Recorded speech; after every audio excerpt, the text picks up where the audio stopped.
Sekali lagi artinya lembut ialah sangat kecilnya. Dapat mengenai yang kasar dan yang kecil. Mencakup semua yang merangkak, melata tiada bedanya, benar-benar serba lebih. Lebih pula dalam menerima perintah dan tidak boleh mengandalkan pada ajaran dan pengetahuan. Karena itu bersungguh-sungguhlah menguasainya. Pahamilah liku-liku seolah tingkah kehidupan manusia. Ajaran itu sebagai ibarat benih, sedangkan yang diajari ibarat lahan. Misal kacang dan kedelai, yang disebar di atas batu. Kalau batunya tanpa tanah pada saat kehujanan dan kepanasan, pasti tidak akan tumbuh. Tapi bila kau bijaksana, melihatmu musnahkanlah pada matamu. Jadikanlah penglihatanmu sukma dan rasa. Demikian pula wujudmu, suaramu. Serahkan kembali kepada yang empunya suara. Justru kau hanya mengakui saja sebagai pemiliknya. Sebenarnya hanya mengatasnamai saja. Maka dari itu kau jangan memiliki kebiasaan yang menyimpang, kecuali hanya kepada Hyang Agung. Dengan demikian kau hangraga sukma, yaitu kata hatimu sudah bulat menyatu dengan Kawula Gusti. Bicarakanlah menurut pendapatmu. Bila pendapatmu benar-benar meyakinkan, bila masih merasakan sakit dan was-was, berarti kejangkitan bimbang yang sebenarnya. Bila sudah menyatu dalam satu wujud, apa kata hatimu dan apa yang kau rasakan, apa yang kau pikir terwujud ada, yang kau cita-citakan tercapai, berarti sudah benar untukmu, sebagai upah atas kesanggupanmu sebagai khalifah di dunia. Bila sudah memahami dan menguasai amalan dan ilmu ini, hendaknya semakin cermat dan teliti atas berbagai masalah. Masalah itu satu tempat dengan pengaruhnya. Sebagai ibaratnya sekejap pun tak boleh lupa. Lahiriah kau landasilah dengan pengetahuan 4 hal. Semuanya tanggapilah secara sama. Sedangkan kelimanya adalah dapat tersimpan dengan baik, berguna di mana saja. Artinya mati di dalam hidup, atau sama dengan hidup di dalam mati. Ialah hidup abadi, yang mati itu nafsunya, lahiriah badan yang menjalani mati. Tertimpa pada jasad yang sebenarnya. Kenyataannya satu wujud, raga sukma, sukma muksa. Jelasnya mengalami kematian. Syekh Malaya, terimalah hal ini sebagai ajaranku dengan senang hatimu. Anugerah berupa wahyu akan datang kepadamu. Seperti bulan yang diterangi cahaya temaram. Bukankah turunnya wahyu meninggalkan kotoran? Bersih bening, hilang kotorannya. Kemudian Kanjeng Nabi Khidir berkata dengan lembut dan tersenyum. Tak ada yang dituju, semua sudah tercakup haknya. Tidak ada yang diharapkan dengan keprawiraan, kesaktian semuanya sudah berlalu. Toh semuanya itu alat peperangan. Habislah sudah wejangan Kanjeng Nabi Khidir. Syekh Malaya merasa sungkan sekali di dalam hati. Mawas diri ke dalam dirinya sendiri. Kehendak hati rasanya sudah mendapat petunjuk yang cukup. Rasa batinnya menjelajah jagat raya tanpa sayap. Ke seluruh jagat raya, jasadnya sudah terkendali. Menguasai hakikat semua ilmu. Misalnya bunga yang masih kuncup, sekarang sudah mekar berkembang dan baunya semerbak mewangi. Karena sudah mendapat San Pancaretna, kemudian Sunan Kalijaga disuruh keluar dari raga Kanjeng Nabi Khidir kembali ke alamnya semula. Lalu Kanjeng Nabi Khidir berkata, "Hai, Malaya, kau sudah diterima Hyang Sukma. Berhasil menyebarkan aroma kasturi yang sebenarnya. Dan rasa yang memanaskan hatimu pun lenyap. Sudah menjelajahi seluruh permukaan bumi. Artinya godaan hati ialah rasa qanaah yang semakin dimantapkan. Ibarat memakai pakaian sutra yang indah. Selalu mawas diri, semua tingkah laku yang halus. Diserapkan ke dalam jiwa, dirawat seperti emas. Dihiasi dengan keselamatan, dan dipajang seperti permata, agar mengetahui akan kemauan berbagai tingkah laku manusia. Perhaluslah budi pekertimu atau akhlak ini. Warna hati kita yang sedang mekar baik, sering dinamakan kasturi jati. Sebagai pertanda bahwa kita tidak mudah goyah terhadap gerak-gerik, sikap hati yang ingin menggapai sesuatu tanpa ilmu, ingin mendalami tentang ruh itu justru keliru. Lagi pula secara penataan, kita itu ibaratnya busana yang dipakai sebagai kerudung. Sedangkan yang ikat kepala sebagai sarungmu. Kemudian terlibat ingatan ketika dulu. Ibarat mendalami mati ketika berada di dalam rongga ragaku. Tampak oleh Sunan Kalijaga cahaya. Yang warnanya merah dan kuning itu, sebagai hambatan yang menghadang agar gagal usaha atau ikhtiar atau cita-citanya. Dan yang putih di tengah itulah yang sebenarnya harus diikuti. Kelimanya harus tetap diwaspadai. Kuasailah seketika, jangan sampai lupa. Bisa dipercaya sifatnya. Berkat kesediaanku berbuat sebagai penyekat. Untuk alat pembebas sifat berbangga diri. Yang selalu didambakan siang dan malam. Bukankah aku banyak sekali melekat atau mengetahui caranya pemuka agama yang ternyata salah dalam penafsiran dan penyampaian keterangannya, anggapannya sudah benar, tak tahunya malah mematikan pengertian yang benar. Akibatnya terperosok dalam penerapannya. Ada pemuka agama yang ibaratnya menjadi murung. Ia hanya sekedar mencari tempat bertengger saja, yaitu pada batang kayu yang baik rimbun, lebat buahnya, kuat batangnya. Untuk kemuliaan hidup baru, ada orang yang berkedudukan, ada yang ikut orang kaya, akhirnya dimasyarakatkan. Ibaratnya seperti sekedar memperoleh kemuliaan sepele. Jadinya tersesat-sesat. Ada pula yang justru memiliki jalan terpaksa. Demikian, artikel ini dimuat di Matops Blog. Assalamualaikum warahmatullahi wabarakatuh. Alhamdulillah, segala puji bagi Allah, Tuhan seru sekalian alam. Kali ini akan dibacakan nasihat atau wejangan Syekh Ahmad Ar-Rifai, pengasas Tarekat Rifaiyah. Nasihat ini diambil dari dailysufi.blogspot.com. Dengan dibacakan nasihat ini, semoga Allah melimpahkan ibrah dan hikmah, guna menggapai ridha ilahi. Musibah batin itu hijab. Sesungguhnya Nabi Shallallahu Alaihi Wasallam bersabda, perbuatan-perbuatan baik bisa menjaga serangan keburukan, dan sesungguhnya sedekah rahasia itu bisa meniup api amarah Tuhan, dan sebenarnya silaturahim itu menambah usia dan menghapus kemiskinan. Hadis riwayat Tabrani. Dalam hadis yang mulia ini ada pelajaran akhlak mulia, di mana kaum arifin membumbung menuju Rabb-Nya, sebab asas dari marifat adalah makarimul akhlak, semulia-mulianya akhlak, sedangkan akhlak buruk adalah, nauzubillah, adalah wujud terhijabnya rahasia batin dari Allah Ta'ala. Anak-anakku sekalian, di antara musibah rahasia batin terbesar adalah terhijabnya kita dari Allah Subhanahu wa Ta'ala. Maka siapapun yang mendapatkan musibah seperti ini, pada dasarnya ia telah menggabungkan musibah-musibah lainnya. Sang pecinta itu senantiasa mabuk ilahi, sang pemabuk tak akan merasakan derita musibah ketika mabuk, baru di saat sadar merasakan deritanya. Musibah terhijab dari Allah Subhanahu wa Ta'ala tak bisa diganti atas kehilangannya selamanya, kecuali dengan menepiskan segala hal selain Allah Subhanahu wa Ta'ala. Dari rahasia batin kita, tak ada ancaman lebih serius di dalam Al-Quran dibanding ayat ini. Sekali-kali tidak, sesungguhnya mereka pada hari itu benar-benar terhalang dari melihat Tuhan mereka. Betapa banyak orang yang taat tetapi terhijab dari yang ditaati Allah Subhanahu wa Ta'ala. Betapa banyak orang yang dapat nikmat tapi terhijab dari sang pemberi nikmat. Betapa banyak orang yang tidur, diberi rizki kesadaran bangun ketika ia sedang tertidur. Betapa banyak orang yang sadar tertidur justru setelah ia bangun. Betapa banyak orang yang pendosa, justru diberi rizki kewalian dan meraih derajat abrar. Betapa banyak orang zuhud yang gugur dari wilayahnya, dan menempuh jalan pendosa. Hijab itu siksa jauh dari Allah Subhanahu wa Ta'ala. Betapa banyak ahli amal yang terhijab gara-gara melihat amalnya, jauh dari memandang anugerah Allah Subhanahu wa Ta'ala, hingga mata hatinya buta.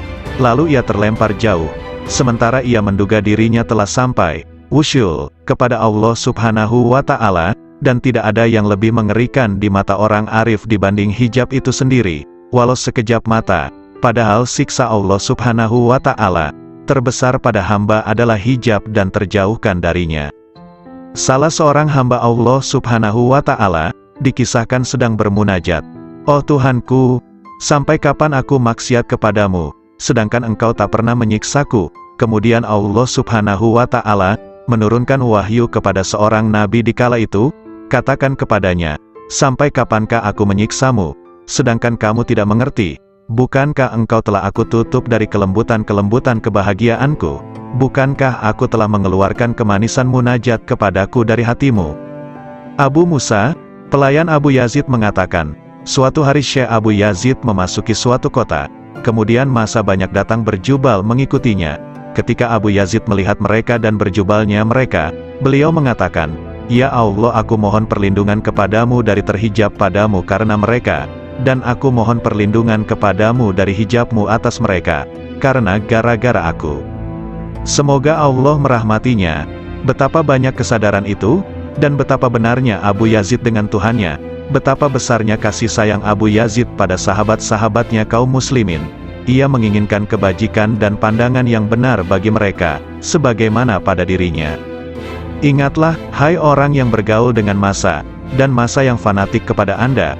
Hati-hati, betapa banyak ketukan-ketukan sandal di sekitar toko sirna dari kepalanya, betapa banyak hilang agamanya. Ya Allah selamatkan, ya Allah selamatkan. Manusia terbagi menjadi 4 golongan. 1. Ada orang yang hatinya memandang tajam, dengan pandangan cahaya yakin atas rahasia ciptaannya dan keparipurnaan kuasanya. 2.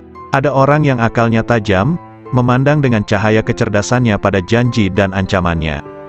3. Ada orang yang rahasia batinnya, sir, tajam, memandang setiap saat dengan cahaya marifat kepada Allah Subhanahu wa Ta'ala. 4. Ada orang yang dijadikan oleh Allah Subhanahu wa Ta'ala tertutup, tidak sama sekali bisa memandang, dan inilah yang disebut dalam ayat, dan siapa yang buta mata hatinya di dunia ini, maka di akhirat lebih buta dan lebih sesat jalannya. Ingatlah, orang kafir itu tertutup dari cahaya hidayah oleh kegelapan sesat. Ahli maksiat tertutup dari cahaya takwa oleh kegelapan alpa. Ahli ibadah tertutup dari cahaya taufik dan pertolongan Allah Ta'ala oleh kegelapan memandang ibadahnya. Bila Allah Subhanahu wa Ta'ala menghilangkan hijab-hijab ini, mereka akan memandang dengan mata cahaya menuju cahaya, maka pada saat itulah mereka terhijab dari segala hal selain Allah Subhanahu wa Ta'ala. Siapa yang memandang pada gerak dan perbuatannya ketika taat kepada Allah Ta'ala, pada saat yang sama ia telah terhijab dari sang empunya gerak dan perbuatan, dan ia jadi merugi besar. Siapa yang memandang sang empunya gerak dan tindakan, ia akan terhijab dari memandang gerak dan perbuatannya sendiri, sebab ketika ia melihat kelemahannya dalam mewujudkan tindakan dan menyempurnakannya, ia telah tenggelam dalam anugerahnya. Terkadang seseorang terhijab dari manisnya ibadah, melalui memandang ibadahnya. Terkadang seseorang terhijab dari kebenaran kehendak, karena memandang manisnya ekstase. Terkadang seseorang terhijab dari memandang Allah Subhanahu wa Ta'ala, Sang Pemberi Anugerah, karena memandang anugerah itu sendiri. An-Nasaj mengatakan, siapa yang memandang dirinya dalam ibadahnya, berarti tidak bisa bersih dari ujub. Siapa yang memandang makhluk, ia tak akan bersih dari riya. Siapa yang memandang taatnya, tak akan bersih dari tipu daya. Siapa yang memandang pahala tak akan pernah bersih dari hijab. Siapa yang memandang Rabb Ta'ala, maka itulah berada dalam posisi yang benar di sisi Tuhan di Raja yang kuasa. Abu Bakar bin Abdullah mengatakan, siapa yang sibuk dengan nuansa hikmah dan rahasia-rahasianya, maka ia akan terhijab dari hakikatnya, dan aku tak pernah diperlihatkan maksiat yang lebih bahaya ketimbang melupakan Allah Subhanahu wa Ta'ala dan penggantungan hati pada selain Allah Subhanahu wa Ta'ala. Setiap hasrat dan zikir pada selain Allah Ta'ala adalah hijab antara dirimu dengan Allah Subhanahu wa Ta'ala. Dalam hadis disebutkan, betapa banyak kebajikan yang dilakukan seseorang yang tak ada keburukan baginya, justru lebih berbahaya padanya dibanding keburukan itu sendiri, dan betapa banyak keburukan yang dilakukan seseorang yang tak ada kebajikan padanya, justru lebih bermanfaat padanya dibanding kebajikan itu sendiri. Maksudnya, kebajikan itu sebenarnya terpuji, dan keburukan itu tercela. Namun sepanjang seorang hamba dalam berbuat kebajikan masih melihat kebajikannya, maka ia berada di medan pamer dan kebanggaan. Dan sepanjang hamba dalam keburukan, namun ia masih melihat keburukan itu, berarti ia berada di medan remuk redam dirinya dan merasa sangat butuh padanya. Padahal kondisi hamba dalam situasi sangat butuh pada Allah itu lebih baik. Abu Bakar As-Siddiq mengatakan, "Ya Allah, aku mohon berlindungan padamu dari syirik tersembunyi." Sedangkan Rabi'ah menegaskan, dunia telah menutupi penghuninya dari Allah Subhanahu wa Ta'ala. Seandainya mereka meninggalkannya pastilah tampak di alam malakutnya, lalu ia kembali dengan sari guna yang berfaedah. Sayyid Mansur Ar-Rabani menegaskan, dengan apa sang hamba dikenal bahwa ia tidak terhijab dari Tuhannya? Ia menjawab, jika ia mencarinya dan ia tidak menuntut apapun darinya, hamba menghendakinya dan ia tidak berkehendak sesuatu darinya, dan dia tidak memilih, karena menyerahkan pilihan padanya, walaupun dipilihkan neraka oleh Allah Subhanahu wa Ta'ala padanya. Setiap orang yang di dalam hatinya tidak ada penetrasi karisma ilahi, tidak ada cahaya cinta padanya, tidak ada kemesraan kebersamaan dengannya, maka ia terhijab, tandasnya. Katanya pula, asteris cukuplah buatmu marifat itu, manakala engkau tahu bahwa Allah Subhanahu wa Ta'ala memandangmu, dan cukuplah ibadah itu, bila Allah Subhanahu wa Ta'ala itu tidak butuh padamu. Asteris cukuplah cinta itu bagimu, jika engkau tahu bahwa cintanya mendahului cintamu padanya. Asteris cukuplah zikir bagimu, bahwa zikirnya mendahului zikirmu.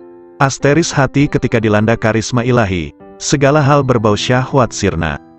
Asteris ketika hati di hamparan marifat, segala hal kealpaan sirna. Asteris hati ketika didudukkan pada tempat ketunggalan dengan tunggal bagi yang tunggal, itulah tempat duduk yang benar. Malunya kaum arifin. Rasulullah Shallallahu Alaihi Wasallam bersabda, malu itu sebagian dari iman, hadis riwayat Muslim. Malu yang biasanya terekspresi pada wajah manusia merupakan gambaran tentang malu yang ada dalam hati manusia, yaitu malu karena sesuatu dari Allah Ta'ala. Sehingga malu terekspresi dari malu wajah dan malu kolbu, merupakan bagian dari iman kepada Allah Ta'ala, di mana kaum arifin menjadikannya sebagai orientasi atas kelemahan dan cacat rahasia hatinya di hadapan Allah Ta'ala. Karena itulah kolbu kaum arifin merupakan perbendaharaan Allah Ta'ala di muka bumi. Di dalam kolbu itu ada titipan rahasianya, kelembutan hikmahnya, kelembutan cintanya, cahaya-cahaya ilmunya dan amanah kemarifatannya. Wacana kaum arifin senantiasa muncul dari musyahadah kalbunya, aksentuasi dari pengetahuan rahasia, dan penjelasan mengenai amalia batin, berupa penjelasan mengenai pemisahan perkara dengan wusyul, penjelasan faktor-faktor yang mengganggu hubungan dengan Allah Ta'ala, dan faktor-faktor yang mendorong menuju Allah Ta'ala. Faktor pendorong pada kepentingan makhluk, selain Allah, adalah dunia, nafsu dan makhluk itu sendiri. Sedangkan faktor yang mendorong kita menuju Allah Ta'ala adalah akal, yakin, dan marifat. Sebagaimana disebutkan dalam hadis, siapa yang mengenal dirinya maka ia mengenal Tuhannya, yakni siapa yang mengenal apa yang mesti dilakukan untuk dirinya, ia mengenal apa yang harus dilaksanakan untuk Tuhannya. Ungkapan para arifin berkisar pada 5 arah. 1. Bihi, bersama Allah. 2. Lahu, bagi Allah. 3. Minhu, dari Allah. 4. Ilaihi, menuju Allah.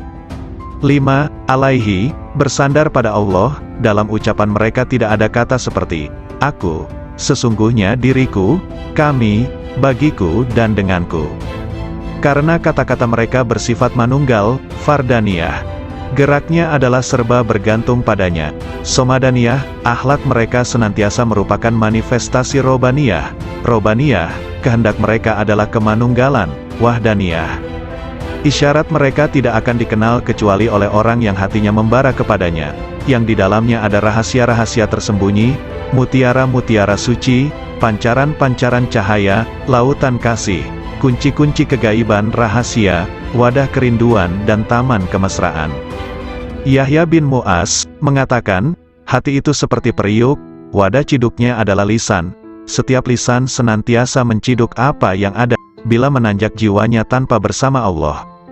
Kapan seorang hamba terjauhkan dari Allah? Bila ia tertutup dari Allah. Kapan seseorang itu tertutup dari Allah? Bila di hatinya masih ada hasrat selain Allah. Siapakah orang yang alpa itu? Siapapun yang menghabiskan umurnya tanpa disertai ketaatan pada Allah. Apakah zuhud di dunia itu? Meninggalkan segala hal yang menyibukkan hatinya dari Allah. Siapakah orang yang menghadap Allah? Ya, siapapun yang menghadap pada Allah. Lalu siapa yang lari dari Allah? Siapapun yang lari dari Allah. Apakah kolbun salim itu? Kolbu yang di dalamnya tidak ada lagi selain Allah. Tolong beritahu aku, dari mana Anda makan? Dari kekayaan Allah. Apa sih yang Anda sukai? Apapun yang ditentukan Allah padaku. Kalau begitu beri aku wasiat, lakukan taat kepada Allah dan ridolah kepada ketentuannya, bersenanglah dengan zikrullah, maka kalian akan jadi pilihan Allah. Orang yang mengenal Allah tidak akan maksiat. Suatu hari dalam perjalananku, kata Zunnun al-Misri, aku bertemu dengan orang tua, yang di wajahnya ada tanda sebagai kaum arifin. Semoga Allah merahmati Anda. Manakah jalan menuju Allah? Tanyaku padanya. Kalau Anda mengenalnya, pasti Anda tahu jalan menuju padanya. Apakah seseorang bisa beribadah kepadanya tanpa mengenalnya? Apakah orang yang mengenalnya itu maksiat padanya? Jawabnya, bukankah Adam itu maksiat padanya dengan keparipurnaan marifatnya? Maka dia lupa, dan kami tidak menemukan baginya tekad. Sudahlah, kita jangan berdebat. Bukankah perbedaan ulama itu rahmat? Memang, kecuali dalam soal konsentrasi tauhid. Konsentrasi tauhid yang bagaimana?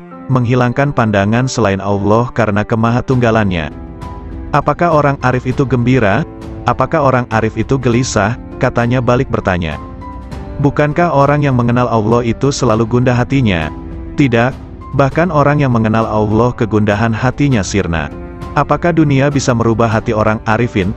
Apakah akhirat bisa mengubah hatinya? Katanya lebih tajam. Bukankah orang arif itu sangat menghindari makhluk? Nauzubillah, sang arif tidak pernah gentar dengan makhluk. Hanya saja dia hatinya hijrah dan menyendiri bersama Allah. Apakah ada yang mengenal orang arif? Nah, apakah ada yang tidak mengenalnya? Jawabnya. Apakah sang arif bisa putus asa terhadap perkara selain Allah?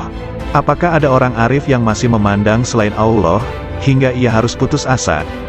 Apakah sang arif itu juga rindu pada Tuhannya? Apakah sang arif pernah kehilangan Allah, sampai ia harus rindu padanya? Apakah Ismul Azam itu? Hendaknya Anda katakan, Allah. Banyak sekali ucapan Anda tetapi tidak bisa membuat diriku bergetar oleh karisma ilahi, kataku. Karena Anda berkata dari dorongan dirimu, bukan dari dorongan ilahi. Nasihati diriku, sudah cukup banyak nasihat bagimu, yang penting Anda tahu bahwa dia melihatmu. Lalu aku meninggalkan orang itu. Namun begitu bangkit aku bertanya lagi. Apa yang ingin kau perintahkan padaku? Cukuplah dirimu melihat dirimu dalam seluruh tingkah laku jiwamu. Asteris Yahya bin Mu'az, rahimahullah ta'ala, ditanya. Apakah tanda hati yang benar itu? Hati yang istirahat dari kesusahan dunia. Jawabnya. Kalau konsumsi hati, zikir yang hidup, tak pernah mati. Lalu kehendak yang benar itu seperti apa? Meninggalkan kebiasaan-kebiasaan manusiawi. Makna rindu, terus-menerus fokus pada yang di atas. Kapan perkara hamba Allah tuntas? Jika tenteram bersama Allah tanpa hasrat. Kalau tanda-tanda seorang penempuh, tandanya ia tidak sibuk, hatinya, dengan urusan makhluk. Lalu pangkal hidayah itu apa? Ketakwaan yang benar. Apa yang disebut dengan kenikmatan? Berserasi dengan Allah. Siapa yang disebut sebagai orang asing, siapapun yang cinta di hatinya, tidak mencari keuntungan. Kapan seorang hamba sampai pada wilayah Tuhannya? Bila hatinya lepas dari segala hal selain Allah Ta'ala. Apakah yang disebut dengan kebebasan agung itu? Penyerahan total kepada Sang Tuhan? Apakah amal paling utama? Zikir kepada Allah kapan dan di mana saja? Apa yang disebut dengan kebutuhan besar? Kebutuhan besar adalah melanggengkan bahagia bersama Allah. Apakah yang menjadi hijab kolbu, merasa puas, selesai, dengan Tuhannya? Apakah hidup yang indah itu, hidup bersama yang Maha Agung? Lalu hakikat berserasi dengan Allah, adalah berlangkah benar dan bersih. Siapakah para pecinta itu? Kaum arifin? Siapa yang disebut orang mulia? Siapapun yang meraih kemuliaan bersama yang Maha Mulia. Siapa yang disebut manusia utama? Siapapun yang bermesra bahagia dengan yang Maha Lembut. Siapa yang disebut orang alpa? Siapapun yang menyia-nyiakan usianya. Apakah yang disebut dunia? Segala hal yang membuat Anda lupa pada Allah. Memang benar, sumber kemarifatan adalah kolbu, karena firman Allah Ta'ala. Sesungguhnya syiar itu dari ketakwaan kolbu, sedangkan sumber musyahadah adalah kedalaman kolbu, karena firman-Nya. Kedalaman kolbu tak pernah dusta terhadap apa yang dilihatnya.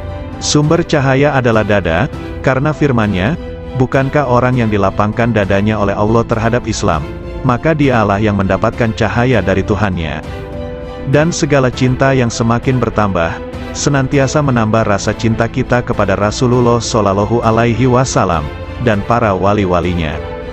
Derajat Arifin, riwayat dari Irman bin Hashin, bahwa sesungguhnya Rasulullah Shallallahu Alaihi Wasallam bersabda, dari umatku bakal masuk surga 70.000 orang tanpa hisab. Mereka bertanya, Siapakah mereka itu wahai Rasulullah? Rasulullah Shallallahu Alaihi Wasallam bersabda, mereka itu adalah orang yang tidak pernah melakukan ruqyah, tidak pernah meramal, tidak pernah berbekam, dan mereka senantiasa tawakal kepada Allah. Hadis riwayat Muslim. Rasulullah Shallallahu Alaihi Wasallam memposisikan ramalan di urutan kedua, setelah berupaya untuk tidak berobat yang merupakan derajat murni sejati, yang tergolong ahli fana, dan mereka senantiasa dalam kehendak Allah Subhanahu wa Ta'ala. Semoga Allah melimpahkan rahmat kepada mereka. Namun betapa sedikit jumlah mereka dalam setiap periode, karena derajat mereka adalah mewujudkan hakikat tawakal kepada Allah Subhanahu wa Ta'ala, kepasrahan total yang meliputi seluruh instrumen sebab akibat dan kehendak. Merekalah kaum arifin billah yang sesungguhnya. Semoga Allah meridhoi mereka. Amboi, jika orang alim itu terbagi dua, satu golongan yang membuatku terbebas dari keraguan. Satu golongan yang menggunting-gunting diriku dari gunting neraka, tak lebih dan tak kurang mereka itu, di mataku.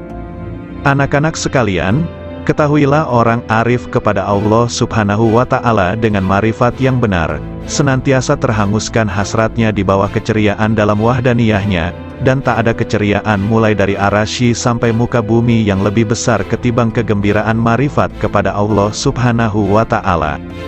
Surga seisinya itu dibanding sisi kegembiraan mereka kepada Allah Subhanahu wa Ta'ala, nilainya sangat kecil, lebih kecil dibanding atom, ketika mereka tahu bahwa marifat adalah kegembiraan paling agung dari segala kegembiraan manapun. Siapa yang bertemu Allah Subhanahu wa Ta'ala, maka mana yang tak bisa ditemukan, kesibukan apalagi yang akan dilakukan setelah bertemu dengannya. Bukankah melihat selain Allah itu tak lebih dari keliaran nafsu belaka, hasrat yang rendah, dan minimnya marifat kepada Allah Ta'ala?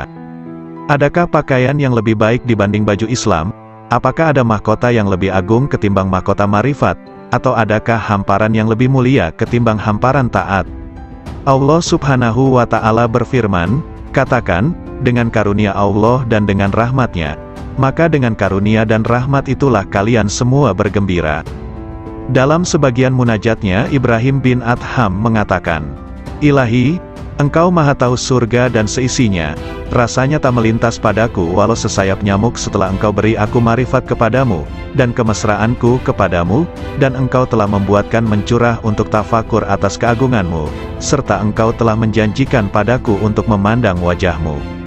Memang, sesungguhnya derajat terendah kaum arifin itu, manakala Allah memasukkannya ke dalam neraka yang diliputi azab, maka hatinya malah tambah cinta kepadanya, semakin mesra sukacita padanya, dan semakin rindu kepadanya. Ibnu Sirin berkata, jika aku harus memilih antara surga dan sholat 2 rakaat, aku memilih sholat 2 rakaat, karena dalam 2 rakaat ada ridhonya Allah Subhanahu wa Ta'ala, takarub kepadanya, sedang dalam surga yang ada kesenangan nafsu dan kesenangan manusia.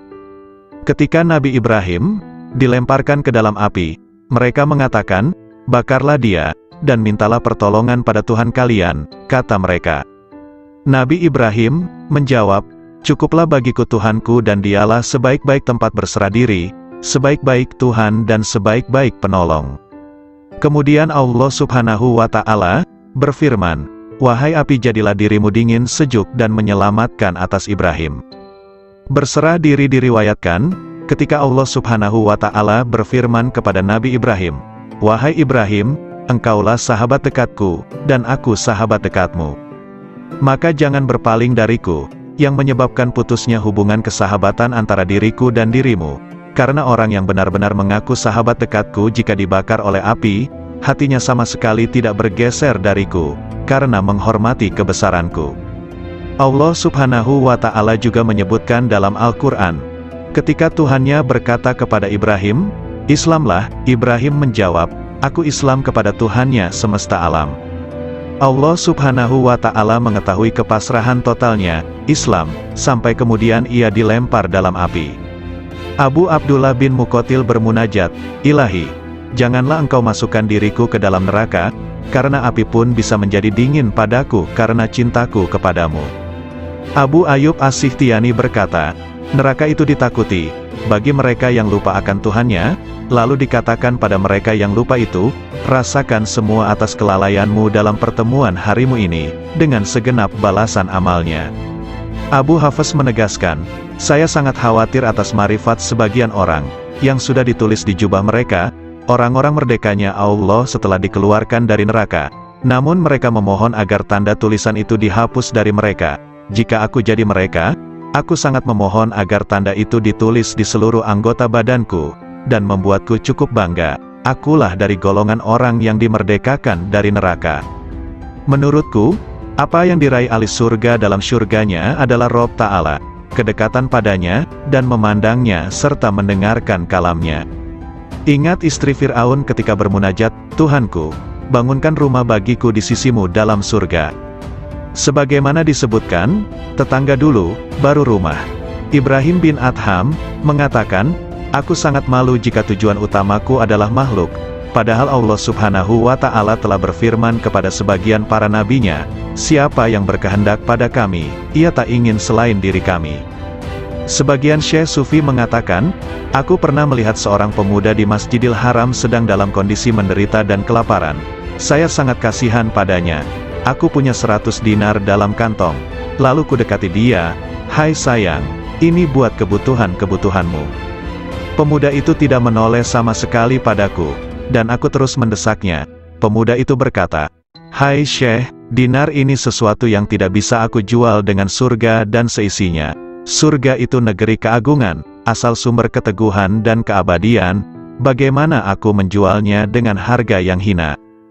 Abu Musa Ad-Dailabi, pelayan Abu Yazid, semoga Allah merahmati keduanya, berkata, aku pernah mendengar seorang syekh di Bistam mengatakan, aku bermimpi, sepertinya Allah Subhanahu wa Ta'ala berfirman, kalian semua sedang mencari sesuatu dariku, selain Abu Yazid, sesungguhnya dia mencariku dan menghendakiku, dan aku pun menghendakinya.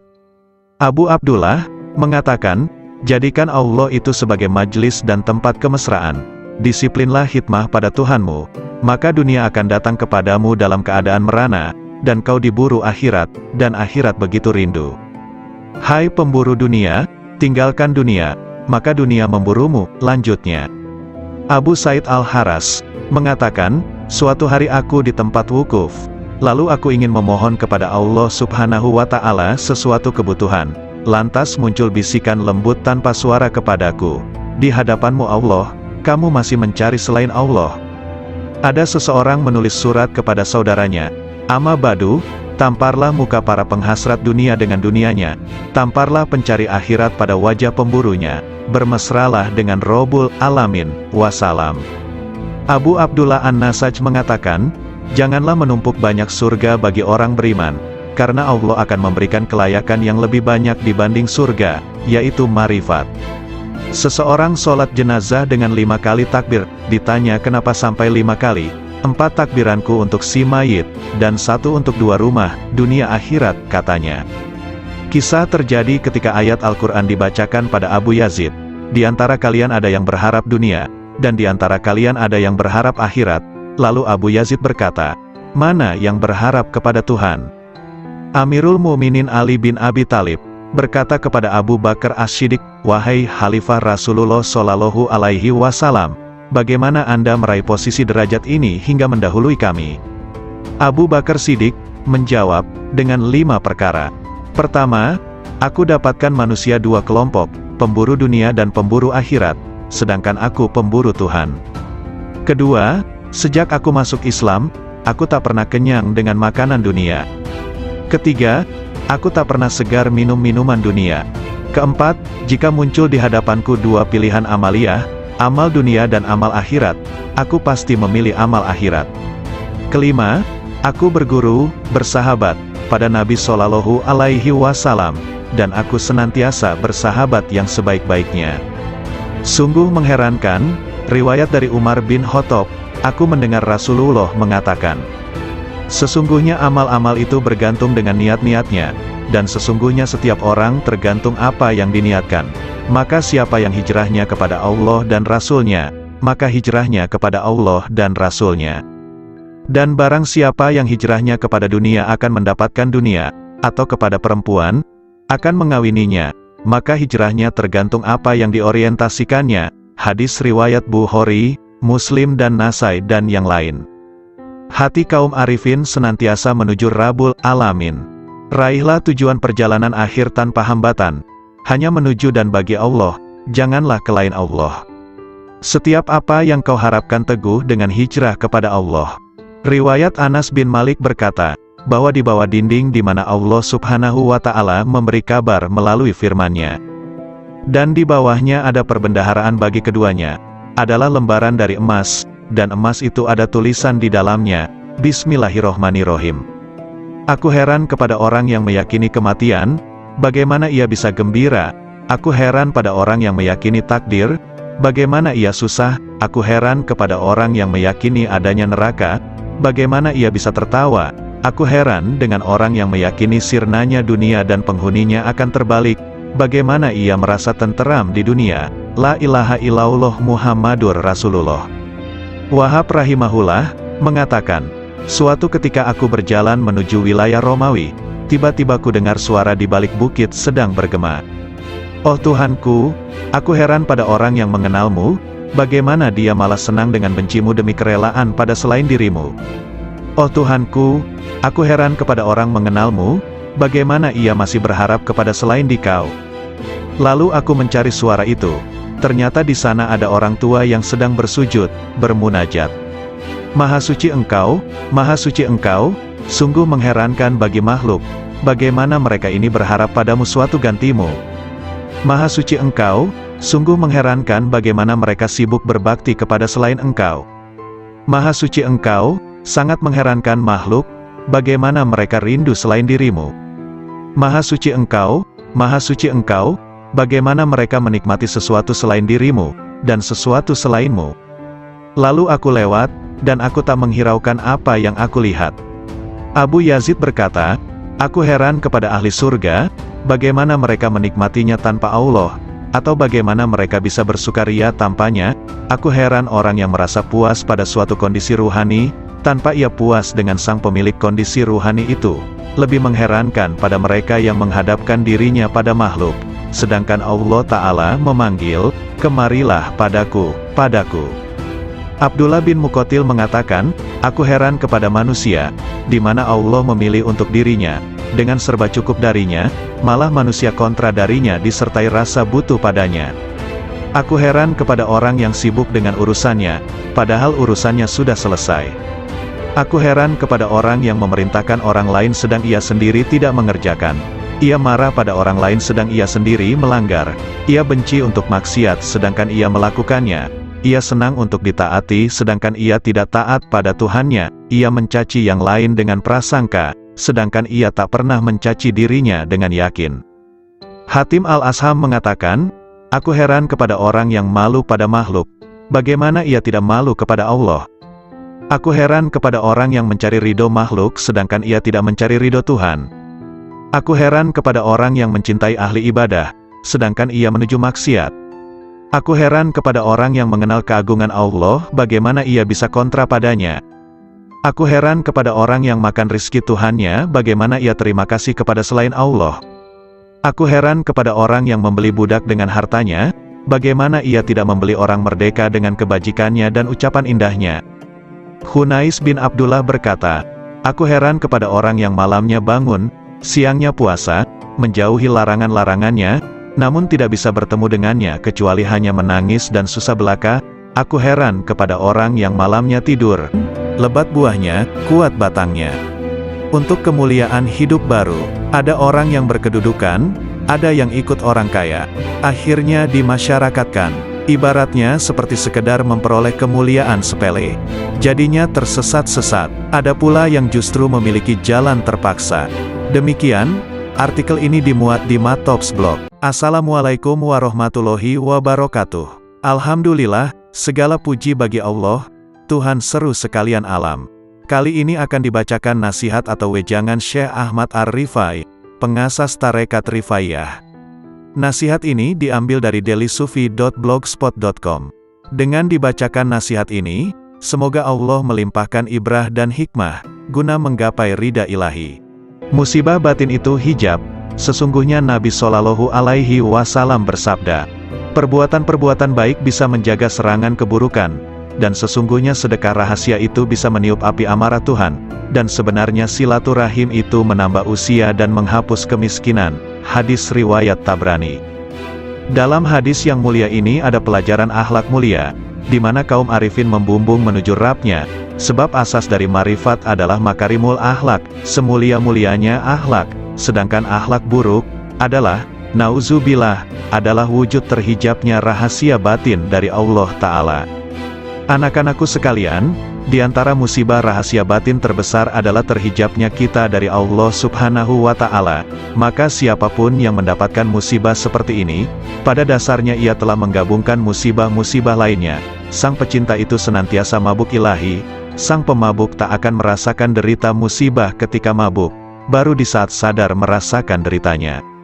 Musibah terhijab dari Allah Subhanahu wa Ta'ala tak bisa diganti atas kehilangannya selamanya, kecuali dengan menepiskan segala hal selain Allah Subhanahu wa Ta'ala.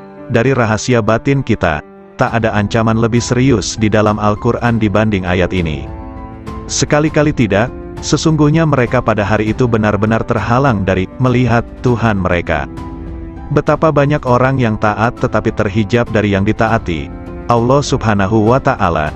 Betapa banyak orang yang dapat nikmat tapi terhijab dari sang pemberi nikmat. Betapa banyak orang yang tidur, diberi rizki kesadaran bangun ketika ia sedang tertidur. Betapa banyak orang yang sadar tertidur justru setelah ia bangun. Betapa banyak orang yang pendosa, justru diberi rizki kewalian dan meraih derajat abrar. Betapa banyak orang zuhud yang gugur dari wilayahnya, dan menempuh jalan pendosa. Hijab itu siksa jauh dari Allah Subhanahu wa Ta'ala. Betapa banyak ahli amal yang terhijab gara-gara melihat amalnya, jauh dari memandang anugerah Allah Subhanahu wa Ta'ala, hingga mata hatinya buta. Lalu ia terlempar jauh, sementara ia menduga dirinya telah sampai, wusyul, kepada Allah Subhanahu wa Ta'ala, dan tidak ada yang lebih mengerikan di mata orang arif dibanding hijab itu sendiri, walau sekejap mata.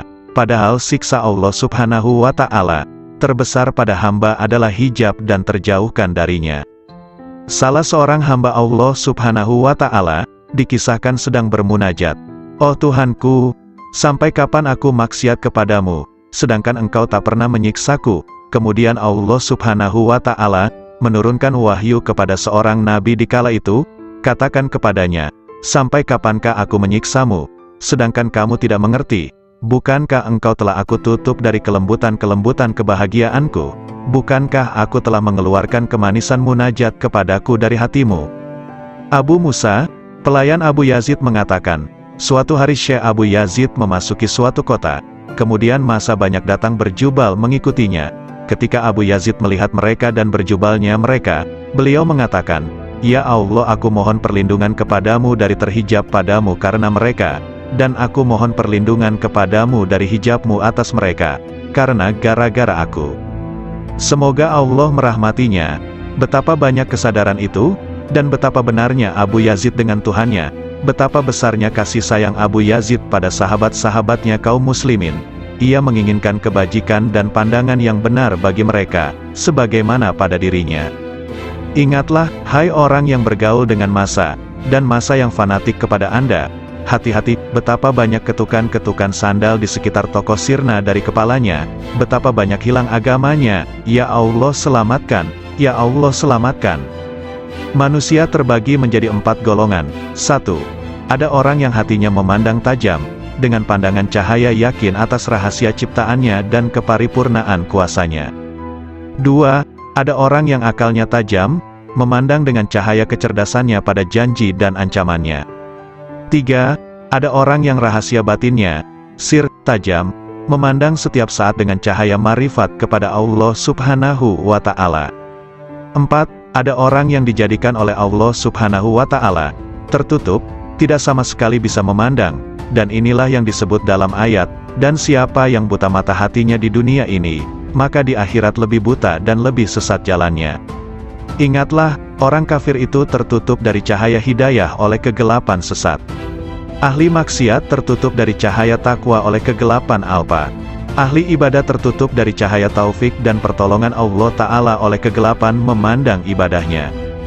Bila Allah Subhanahu wa Ta'ala menghilangkan hijab-hijab ini, mereka akan memandang dengan mata cahaya menuju cahaya, maka pada saat itulah mereka terhijab dari segala hal selain Allah Subhanahu wa Ta'ala.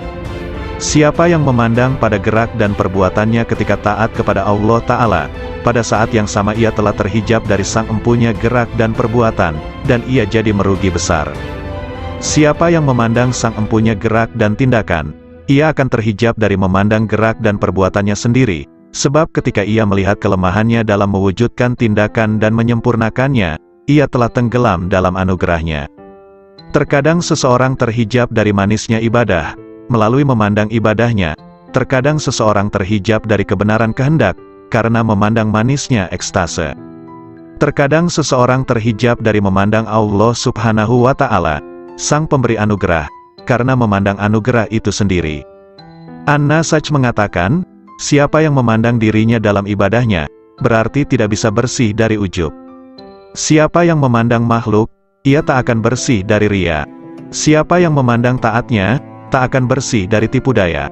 Siapa yang memandang pahala tak akan pernah bersih dari hijab. Siapa yang memandang Rabb Ta'ala, maka itulah berada dalam posisi yang benar di sisi Tuhan di Raja yang kuasa. Abu Bakar bin Abdullah mengatakan, siapa yang sibuk dengan nuansa hikmah dan rahasia-rahasianya, maka ia akan terhijab dari hakikatnya, dan aku tak pernah diperlihatkan maksiat yang lebih bahaya ketimbang melupakan Allah Subhanahu wa Ta'ala dan penggantungan hati pada selain Allah Subhanahu wa Ta'ala.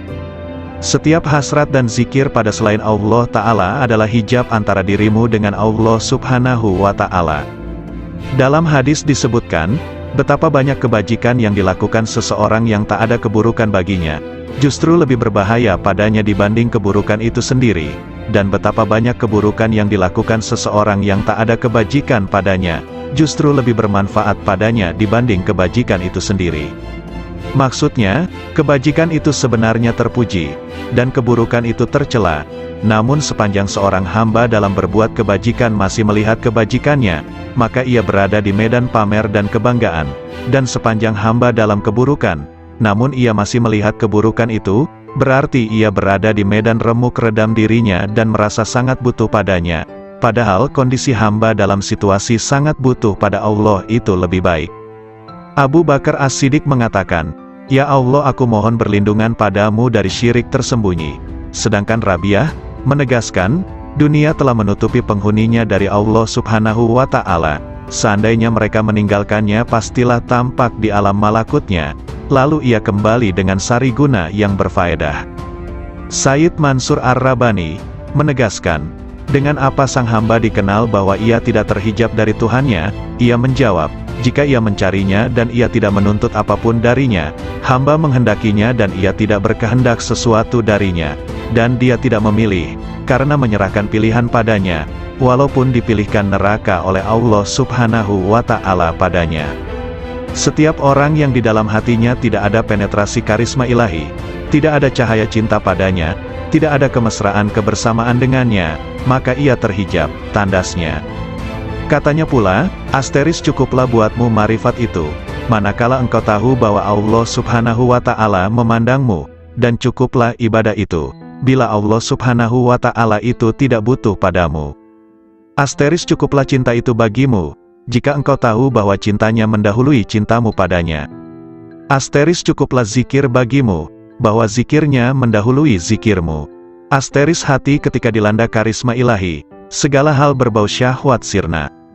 Asteris ketika hati di hamparan marifat, segala hal kealpaan sirna. Asteris hati ketika didudukkan pada tempat ketunggalan dengan tunggal bagi yang tunggal, itulah tempat duduk yang benar. Malunya kaum arifin. Rasulullah Shallallahu Alaihi Wasallam bersabda, malu itu sebagian dari iman, hadis riwayat Muslim. Malu yang biasanya terekspresi pada wajah manusia merupakan gambaran tentang malu yang ada dalam hati manusia, yaitu malu karena sesuatu dari Allah Ta'ala. Sehingga malu terekspresi dari malu wajah dan malu kolbu, merupakan bagian dari iman kepada Allah Ta'ala, di mana kaum arifin menjadikannya sebagai orientasi atas kelemahan dan cacat rahasia hatinya di hadapan Allah Ta'ala. Karena itulah kolbu kaum arifin merupakan perbendaharaan Allah Ta'ala di muka bumi. Di dalam kolbu itu ada titipan rahasianya, kelembutan hikmahnya, kelembutan cintanya, cahaya-cahaya ilmunya dan amanah kemarifatannya. Wacana kaum arifin senantiasa muncul dari musyahadah kalbunya, aksentuasi dari pengetahuan rahasia, dan penjelasan mengenai amalia batin, berupa penjelasan mengenai pemisahan perkara dengan wusyul, penjelasan faktor-faktor yang mengganggu hubungan dengan Allah Ta'ala, dan faktor-faktor yang mendorong menuju Allah Ta'ala. Faktor pendorong pada kepentingan makhluk, selain Allah, adalah dunia, nafsu dan makhluk itu sendiri. Sedangkan faktor yang mendorong kita menuju Allah Ta'ala adalah akal, yakin, dan marifat. Sebagaimana disebutkan dalam hadis, siapa yang mengenal dirinya maka ia mengenal Tuhannya, yakni siapa yang mengenal apa yang mesti dilakukan untuk dirinya, ia mengenal apa yang harus dilaksanakan untuk Tuhannya. Ungkapan para arifin berkisar pada 5 arah. 1. Bihi, bersama Allah. 2. Lahu, bagi Allah. 3. Minhu, dari Allah. 4. Ilaihi, menuju Allah. 5. Alaihi, bersandar pada Allah. Dalam ucapan mereka tidak ada kata seperti aku, sesungguhnya diriku, kami, bagiku dan denganku. Karena kata-kata mereka bersifat manunggal, fardaniyah. Geraknya adalah serba bergantung padanya. Somadaniyah, akhlak mereka senantiasa merupakan manifestasi robaniyah. Robaniyah, kehendak mereka adalah kemanunggalan, wahdaniyah. Isyarat mereka tidak akan dikenal kecuali oleh orang yang hatinya membara kepadanya, yang di dalamnya ada rahasia-rahasia tersembunyi, mutiara-mutiara suci, pancaran-pancaran cahaya, lautan kasih, kunci-kunci kegaiban rahasia, wadah kerinduan dan taman kemesraan. Yahya bin Mu'az mengatakan, hati itu seperti periuk, wadah ciduknya adalah lisan. Setiap lisan senantiasa menciduk apa yang ada di periuk hatinya. Abu Bakar Al-Wasiti ditanya tentang pendapatnya seputar ucapan ahli marifat, ia menjawab, gambaran tentang marifat seperti cahaya dalam lampu dan lampu itu digantung di dalam rumah, sepanjang lampu itu ada dalam rumah, sepanjang itu pula terang. Ketika pintu rumah dibuka, maka cahaya lampu itu akan menerangi halaman.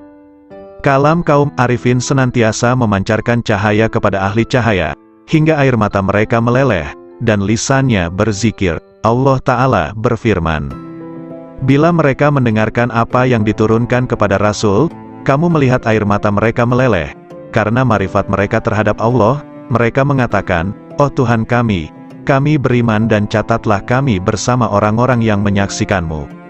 Metafor jiwa kaum arif seperti rumah, hatinya seperti lampu, minyaknya adalah rasa yakin, airnya dari kejujuran hati, pintalannya dari ikhlas, kacanya dari kebeningan dan kerelaan hati, dan gantungannya dari akal. Khauf itu adalah api dalam cahaya, sedangkan raja, harapan, adalah cahaya dalam api. Marifat seperti cahaya dalam cahaya. Lampu itu digantung di pintu lobang. Jika seorang arif membuka mulutnya, akan muncul hikmah dari dalam hatinya, mengalirlah cahaya hati lewat mulutnya, lalu cahaya itu membias kepada mereka yang siap disemai cahaya, lalu cahaya saling bergantungan dengan cahaya. Ada sebagian ucapan lebih dahsyat dibanding cahaya matahari, dan sebagian lebih gulita dibanding gelapnya malam. Kalam ahli marifat senantiasa adalah perbendaharaan Tuhan yang Maha Suci, di mana sumber-sumbernya adalah kolbu kaum arifin, di mana Allah memerintahkan agar menginfakkan cahaya itu kepada yang lain yang berhak menerimanya, dalam firman-Nya. Ajaklah mereka ke jalan Tuhanmu dan dengan hikmah dan nasihat yang bagus berilah argumentasi dengan argumen yang lebih bagus. Sesungguhnya Tuhanmu Dia lebih tahu pada orang yang tersesat dari jalannya, dan Ia Maha tahu pada orang yang diberi hidayah. Sebagian arifin ditanya, manakah cahaya yang lebih hebat ketimbang matahari? Marifat, jawabnya, apa yang lebih berguna dibanding air? Ucapan ahli marifat, katanya, apa yang lebih harum aromanya ketimbang minyak kesturi? Waktunya orang arif, apa pekerjaan orang arifin? Memandang pekerjaan rububiyah dan panji-panji kelembutan kudrah, jawabnya. Hasrat orang-orang soleh, Abu Said Al-Balhi, ditanya, kenapa ucapan orang pendahulu, salaf, lebih utama dibanding orang akhir, khalaf? Karena kehendak mereka adalah memuliakan Islam, menyelamatkan jiwa, kasih sayang pada sesama saudara dan ridho kepada Ar-Rahman, jawabnya. Sedangkan kehendak kita adalah memanjakan hawa nafsu, mencari pujian orang dan mencari kenikmatan dunia. Tambahnya lagi, seorang hamba manakala taat pada Tuhannya, Allah memberinya rejeki seteguk air dari sumber marifat, lalu ia mengucapkan dengan lisannya, namun jika ia meninggalkan taatnya, ia tidak akan merusak taat itu, namun tetap tersimpan di hatinya, dan tidak mengucapkannya dengan lisannya, agar ia tetap dalam sesalnya dan menjadi cobaan dengan berbagai ujian.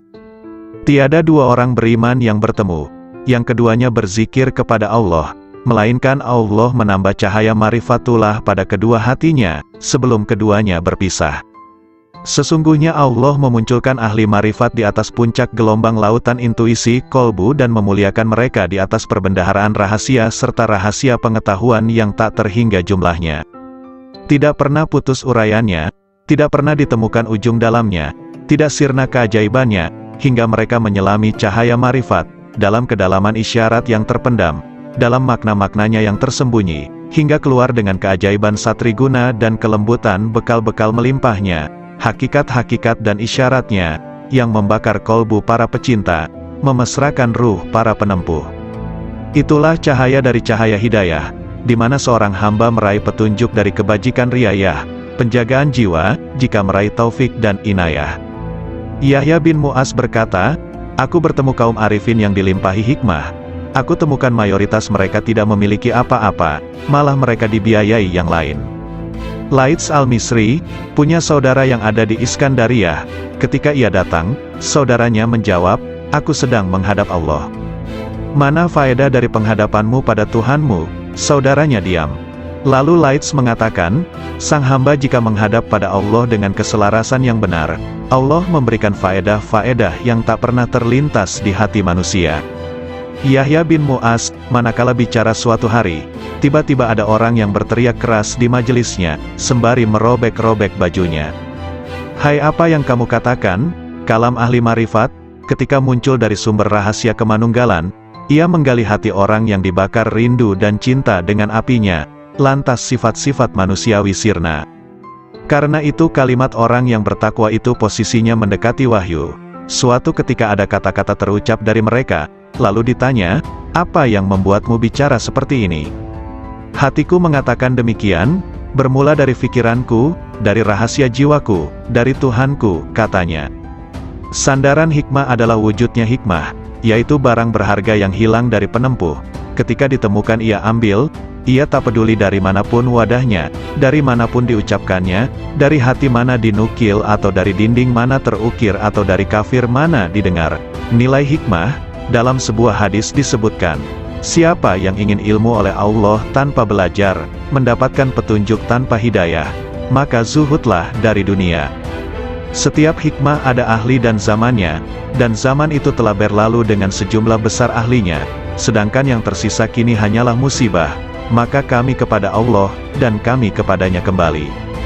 Carilah lampu-lampu kalam kaum arifin sebelum mereka wafat, suatu nikmat yang kalian rasakan kemuliaannya, keutamaannya yang paripurna, dan Luqman dipilih oleh Allah dengan hikmah, karena kemuliaan hikmahnya. Hikmah itu sidikun, kebanggaan mutakun, firdaus para arifun, warisan para nabi dan mursalun, burulah sebelum sirna.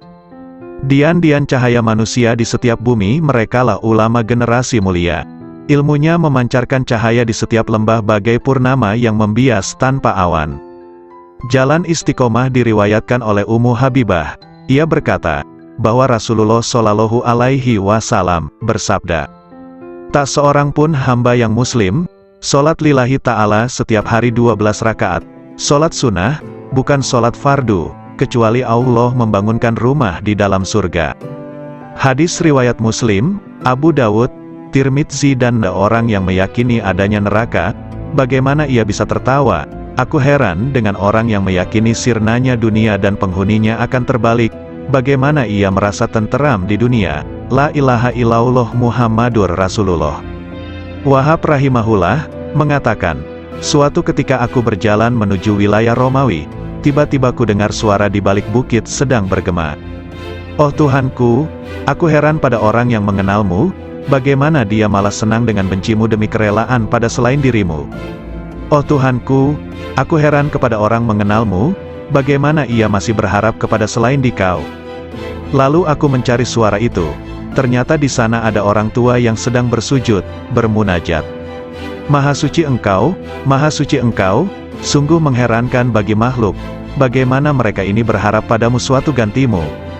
Maha suci Engkau, sungguh mengherankan bagaimana mereka sibuk berbakti kepada selain Engkau. Maha suci Engkau, sangat mengherankan makhluk, bagaimana mereka rindu selain dirimu.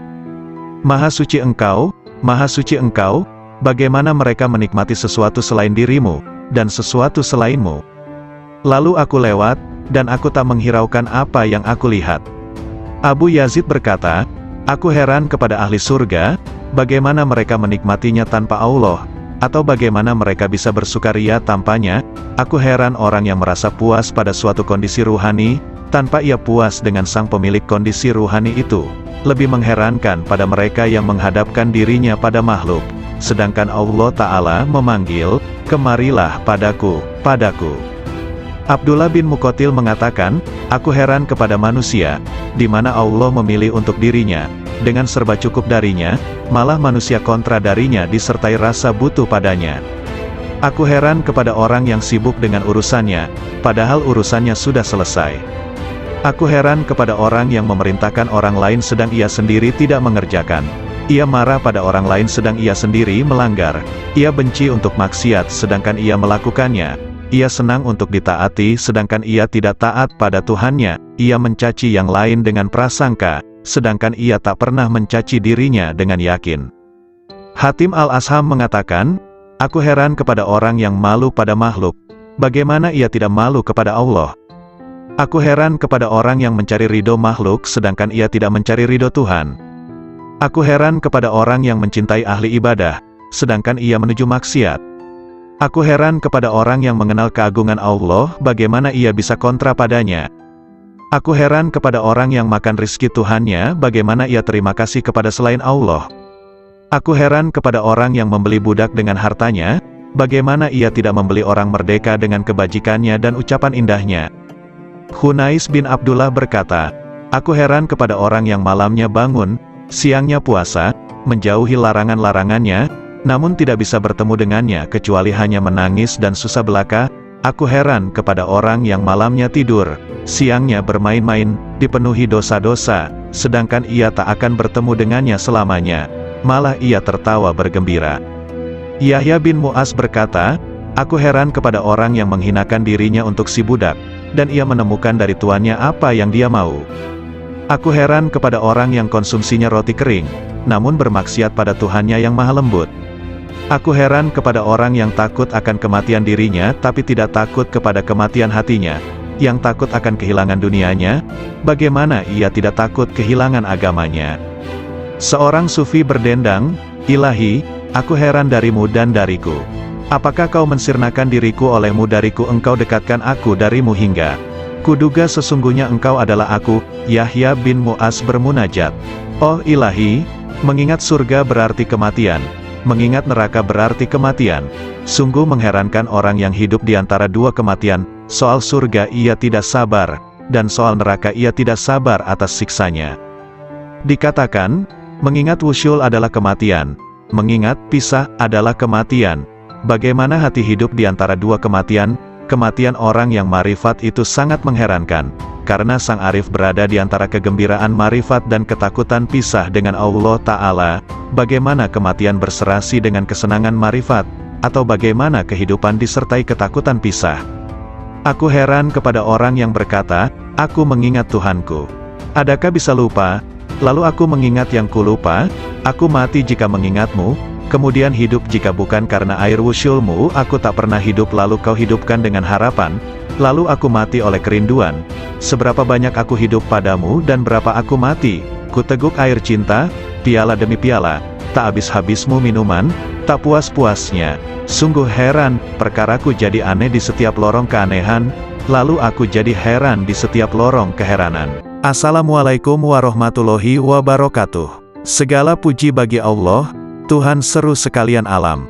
Kali ini akan dibacakan artikel yang berjudul Nasihat Nabi Khidir alaihi salam kepada Syekh Malaya atau Sunan Kalijaga. Matahari berbeda dengan bulan, perbedaannya terdapat pada cahaya yang dipancarkannya. Sudahkah hidayah iman terasa dalam dirimu? Tauhid adalah pengetahuan penting untuk menyembah pada Allah. Juga makrifat harus kita miliki untuk mengetahui kejelasan yang terlihat, ya ru'yat, melihat dengan mata telanjang, sebagai saksi adanya yang terlihat dengan nyata. Maka dari itu kita dalami sifat dari Allah, sifat Allah yang sesungguhnya, yang asli dari Allah. Sesungguhnya Allah itu, Allah yang hidup. Segala afalnya, perbuatannya, adalah berasal dari Allah. Itulah yang dimaksud dengan ru'yati. Kalau hidupmu senantiasa kamu gunakan ru'yat, maka itu namanya khairat, kebajikan hidup. Makrifat itu hanya ada di dunia. Jauhar awal khairat, mutiara awal kebajikan hidup, sudah berhasil kau dapatkan. Untuk itu secara tidak langsung kamu sudah mendapatkan pengawasan kamil, penglihatan yang sempurna. Insan kamil, manusia yang sempurna, berasal dari Zatullah, zatnya Allah. Sesungguhnya ketentuan gaib yang tersurat, adalah kehendak zat yang sebenarnya. Sifat Allah berasal dari zat Allah. Dinamakan insan kamil kalau mengetahui keberadaan Allah itu.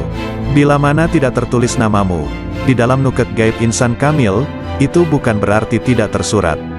Iya, itulah yang dinamakan puji budi, usaha yang terpuji. Berusaha memperbaiki hidup, akan menjadikan kehidupan nyawamu semakin baik.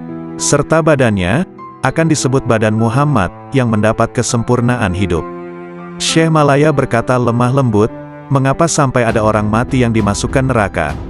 Mohon penjelasan yang sebenarnya. Kanjeng Nabi Khidir berkata dengan tersenyum manis, wahai Malaya, maksudnya begini, neraka jasmani juga berada di dalam dirimu sendiri, dan yang diperuntukkan bagi siapa saja yang belum mengenal dan meniru laku Nabiullah.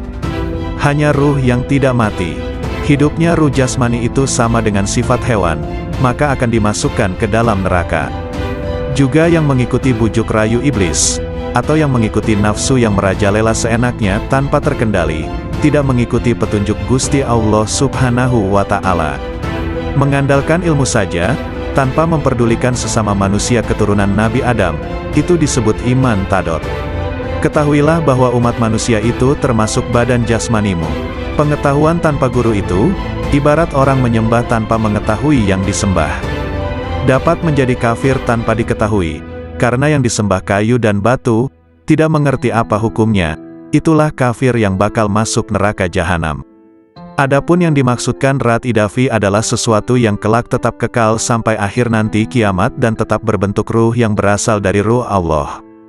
Yang dimaksud dengan cahaya adalah yang memancar terang serta tidak berwarna, yang senantiasa menerangi hati penuh kewaspadaan yang selalu mawas diri atau introspeksi mencari kekurangan diri sendiri serta mempersiapkan akhir kematian nanti.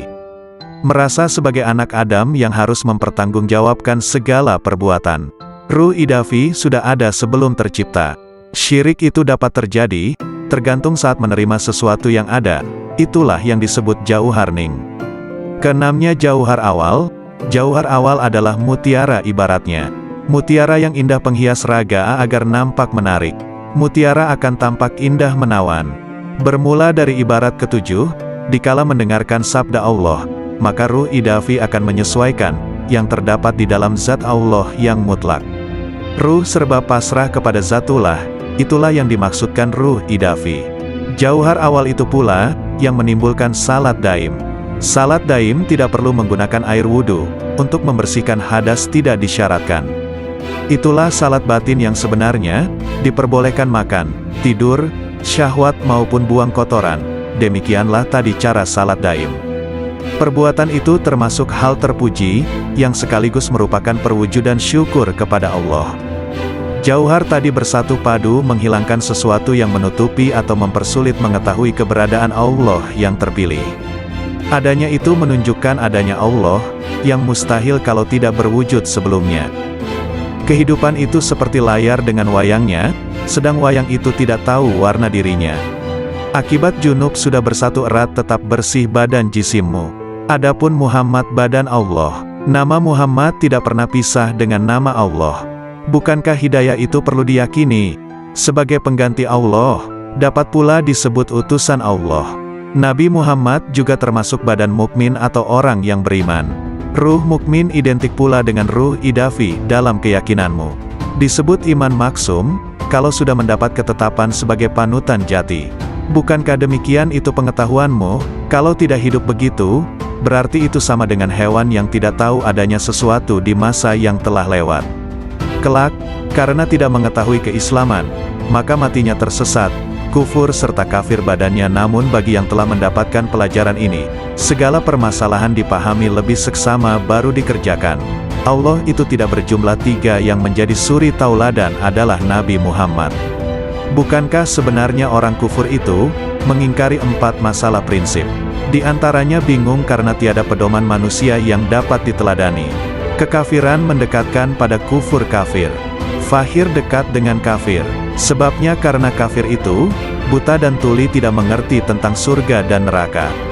Fahir tidak akan mendekatkan pada Tuhan. Tidak mungkin terwujud pendekatan ini, tidak menyembah dan memuji, karena kekafirannya. Seperti itulah kalau fahir terhadap Zatullah. Dan sesungguhnya Gusti Allah mematikan kefahiran manusia, kepastiannya ada di tangan Allah semata-mata. Adapun wujud Zatullah itu, tidak ada satu makhluk pun yang mengetahui kecuali Allah sendiri.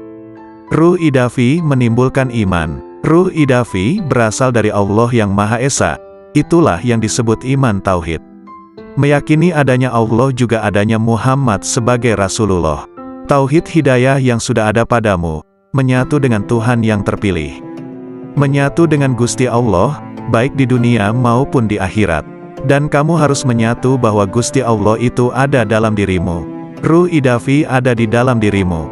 Makrifat itu sebutannya. Hidupnya disebut syahadat, hidup tunggal di dalam hidup. Sujud ruku sebagai penghiasnya. Ruku berarti dekat dengan Tuhan pilihan. Penderitaan yang selalu menyertai menjelang ajal tidak akan terjadi padamu. Jangan takut menghadapi sakaratil maut. Jangan ikut-ikutan takut menjelang pertemuanmu dengan Allah. Perasaan takut itulah yang disebut dengan sekarat. Ruh idafi tidak akan mati. Hidup mati, mati hidup. Akuilah sedalam-dalamnya bahwa keberadaanmu itu terjadi karena Allah itu hidup dan menghidupi dirimu, dan menghidupi segala yang hidup. Sastra alif, huruf alif, harus dimintakan penjelasannya pada guru. Jabar jernya pun harus berani susah payah mendalaminya. Terlebih lagi pengetahuan tentang kafir dan syirik. Sesungguhnya semua itu tidak dapat dijelaskan dengan tepat maksud sesungguhnya. Orang yang menjelaskan syariat itu berarti sudah mendapatkan anugerah sifat Gusti Allah. Sebagai sarana pengabdian hamba kepada Gusti Allah, yang menjalankan salat sesungguhnya raga.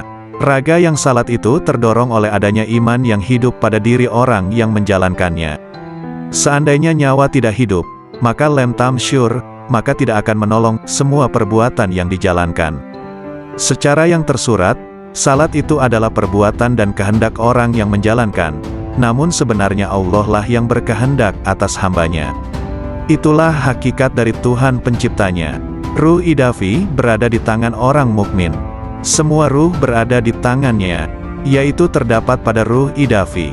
Ruh idafi adalah sifat jamal, sifat yang bagus atau indah, keindahan yang berasal Zatullah.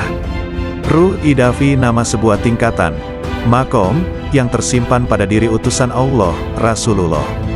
Syarat jisim latif, jasad halus itu, harus tetap hidup dan tidak boleh mati. Cahayanya berasal dari ruh itu, yang terus-menerus meliputi jasad, yang mengisyaratkan sifat jalal, sifat yang perkasa, dan sekaligus mengisyaratkan adanya sifat jamal, sifat keindahan. Jauhar awal mayit, mutiara awal kematian, itu memberi isyarat hilangnya diri ini. Setelah semua menemui kematian di dunia, maka akan berganti hidup di akhirat. Kurang lebih 3 hari perubahan hidup itu pasti terjadi. Asal mula manusia terlahir, dari adanya ayah, ibu serta Tuhan yang Maha Pencipta. Satu kelahiran berasal dari 3 asal lahir. Ya, itulah isyarat dari 3 hari. Setelah dititipkan selama 7 hari, maka dikembalikan kepada yang menitipkan, yang memberi amanat. Titipan itu harus seperti sedia kala. Bukankah tauhid itu sebagai sarana untuk makrifat? Titipan yang ke-30 hari, itu juga termasuk juga titipan, yang ada hanya kemiripan dengan yang 7 hari. Kalau menangis mengeluarkan air mata karena menyesali sewaktu masih hidup, seperti teringat semasa kehidupan itu berasal dari nur, yang mana cahayanya mewujudkan dirimu. Hal itulah yang menimbulkan kesedihan dan penyesalan yang berkepanjangan. Tak terkecuali siapapun yang merasakan itu semua. Sebagaimana kamu mati, saya merasa kehilangan. Mati atau hilang bertepatan hari kematian yang ke-40 hari. Bagaimanakah yang lebih tepat untuk melukiskan persamaan sesama makhluk hidup secara keseluruhannya? Allah dan Muhammad semuanya berjumlah 100 pun dapat dilukiskan seperti satu bentuk, seperti diibaratkan dengan adanya cahaya yang bersumber dari cahaya Muhammad yang sesungguhnya. Sama hal pada saat kamu memohon sesuatu, ruh jasad hilang di dalamnya, kehadirat Tuhan yang Maha Pemberi. Tepat pada hari ke-1000, tidak ada yang tertinggal. Kembalinya pada Allah sudah dalam keadaan yang sempurna. Sempurna seperti mula pertama dalam keadaan yang sempurna. Sempurna seperti mula pertama diciptakan. Syekh Malaya terang hatinya, mendengarkan pelajaran yang baru diterima dari gurunya Syekh Mahyuningrat Kanjeng Nabi Khidir. Syekh Malaya senang hatinya sehingga beliau belum mau keluar dari dalam tubuh Kanjeng Nabi Khidir. Syekh Malaya menghaturkan sembah, sambil berkata manis seperti gula madu. Kalau begitu hamba tidak mau keluar dari raga dalam Tuan. Lebih nyaman di sini saja yang bebas dari sengsara derita, tiada selera makan tidur, tidak merasa ngantuk dan lapar, tidak harus bersusah payah dan bebas dari rasa pegal dan nyeri. Yang terasa hanyalah rasa nikmat dan manfaat. Kanjeng Nabi Khidir memperingatkan, yang demikian tidak boleh kalau tanpa kematian. Kanjeng Nabi Khidir semakin iba kepada pemohon yang meruntuhkan hatinya. Kata Kanjeng Nabi Khidir, kalau begitu yang awas sajalah terhadap hambatan upaya. Jangan sampai kau kembali, memohonlah yang benar dan waspada. Anggaplah kalau sudah kau kuasai, jangan hanya digunakan dengan dasar bila ingat saja, karena hal itu sebagai rahasia Allah. Tidak diperkenankan mengobrol kepada sesama manusia, kalau tanpa seizinnya. Sekiranya akan ada yang mempersoalkan, memperbincangkan masalah ini. Jangan sampai terlanjur, jangan sampai membanggakan diri, jangan peduli terhadap gangguan, cobaan hidup. Tapi justru terimalah dengan sabar. Cobaan hidup yang menuju kematian, ditimbulkan akibat buah pikir. Bentuk yang sebenarnya ialah tersimpan rapat di dalam jagatmu. Hidup tanpa ada yang menghidupi kecuali Allah saja. Tiada antara lamanya tentang adanya itu. Bukankah sudah berada di tubuh? Sungguh, bersama lainnya selalu ada dengan kau. Tak mungkin terpisahkan, kemudian tidak pernah memberitahukan dari mana asalnya dulu. Yang menyatu dalam gerak perputaran bawana. Bukankah berita sebenarnya sudah ada padamu? Cara mendengarnya adalah dengan ruh sejati, tidak menggunakan telinga. Cara melatihnya, juga tanpa dengan mata. Adapun telinganya, matanya yang diberikan oleh Allah. Ada padamu itu, secara batinnya ada pada sukma itu sendiri. Memang demikianlah penerapannya. Ibarat seperti batang pohon yang dibakar, pasti ada asap apinya, menyatu dengan batang pohonnya. Ibarat air dengan alunnya, seperti minyak dengan susu, tubuhnya dikuasai gerak dan kata hati. Demikian pun dengan Hyang Sukma, sekiranya kita mengetahui wajah hamba Tuhan dan sukma yang kita kehendaki ada, diberitahu akan tempatnya seperti wayang ragamu itu. Karena datanglah segala gerak wayang, sedangkan panggungnya jagat. Bentuk wayang adalah sebagai bentuk badan atau raga. Bergerak bila digerakkan, segala-galanya tanpa kelihatan jelas, perbuatan dengan ucapan. Yang berhak menentukan semuanya, tidak tampak wajahnya. Kehendak justru tanpa wujud dalam bentuknya. Karena sudah ada pada dirimu. Permisalan yang jelas ketika berhias. Yang berkaca itu Hyang Sukma. Adapun bayangan dalam kaca itu ialah dia yang bernama manusia sesungguhnya, terbentuk di dalam kaca. Lebih besar lagi pengetahuan tentang kematian ini dibandingkan dengan kesirnaan jagat raya, karena lebih lembut seperti lembutnya air. Bukankah lebih lembut kematian manusia ini? Artinya lembut kesirnaan manusia, artinya lebih dari, karena menentukan segalanya. Sekali lagi artinya lembut ialah sangat kecilnya. Dapat mengenai yang kasar dan yang kecil. Mencakup semua yang merangkak, melata tiada bedanya, benar-benar serba lebih. Lebih pula dalam menerima perintah dan tidak boleh mengandalkan pada ajaran dan pengetahuan. Karena itu bersungguh-sungguhlah menguasainya. Pahamilah liku-liku seolah tingkah kehidupan manusia. Ajaran itu sebagai ibarat benih sedangkan yang diajari ibarat lahan. Misal kacang dan kedelai, yang disebar di atas batu. Kalau batunya tanpa tanah pada saat kehujanan dan kepanasan, pasti tidak akan tumbuh. Tapi bila kau bijaksana, melihatmu musnahkanlah pada matamu. Jadikanlah penglihatanmu sukma dan rasa yang tak pernah terlintas di hati manusia. Yahya bin Mu'az, manakala bicara suatu hari, tiba-tiba ada orang yang berteriak keras di majelisnya, sembari merobek-robek bajunya. Hai, apa yang kamu katakan? Kalam ahli marifat. Ketika muncul dari sumber rahasia kemanunggalan, ia menggali hati orang yang dibakar rindu dan cinta dengan apinya, lantas sifat-sifat manusiawi sirna. Karena itu kalimat orang yang bertakwa itu posisinya mendekati wahyu. Suatu ketika ada kata-kata terucap dari mereka, demikian, bermula dari pikiranku, dari rahasia jiwaku, dari Tuhanku, katanya. Sandaran hikmah adalah wujudnya hikmah, yaitu barang berharga yang hilang dari penempuh. Ketika ditemukan ia ambil, ia tak peduli dari manapun wadahnya, dari manapun diucapkannya, dari hati mana dinukil atau dari dinding mana terukir atau dari kafir mana didengar. Nilai hikmah, dalam sebuah hadis disebutkan, siapa yang ingin ilmu oleh Allah tanpa belajar, mendapatkan petunjuk tanpa hidayah, maka zuhudlah dari dunia. Setiap hikmah ada ahli dan zamannya, dan zaman itu telah berlalu dengan sejumlah besar ahlinya, sedangkan yang tersisa kini hanyalah musibah, maka kami kepada Allah, dan kami kepadanya kembali.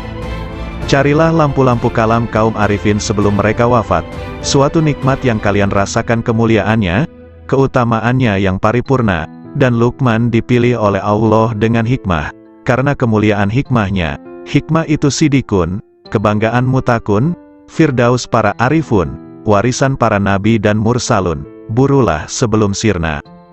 Dian-dian cahaya manusia di setiap bumi, merekalah ulama generasi mulia. Ilmunya memancarkan cahaya di setiap lembah bagai purnama yang membias tanpa awan. Jalan istiqomah diriwayatkan oleh Ummu Habibah. Ia berkata, bahwa Rasulullah Shallallahu Alaihi Wasallam bersabda, tak seorang pun hamba yang muslim, sholat lillahi ta'ala setiap hari 12 rakaat, sholat sunnah, bukan sholat fardu, kecuali Allah membangunkan rumah di dalam surga.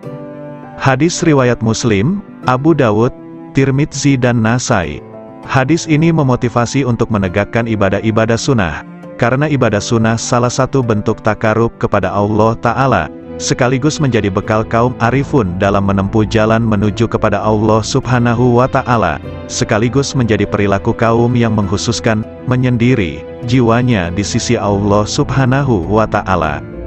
Anak-anak sekalian, ketahuilah siapa yang hakikat batinnya menyendiri bersama Allah secara total, dan rahasia sirnya benar-benar manunggal, akan terbuka seluruh tirai, segala bukti menjadi nyata, ketika musyahadah pada cahaya al-haq Allah Subhanahu wa Ta'ala.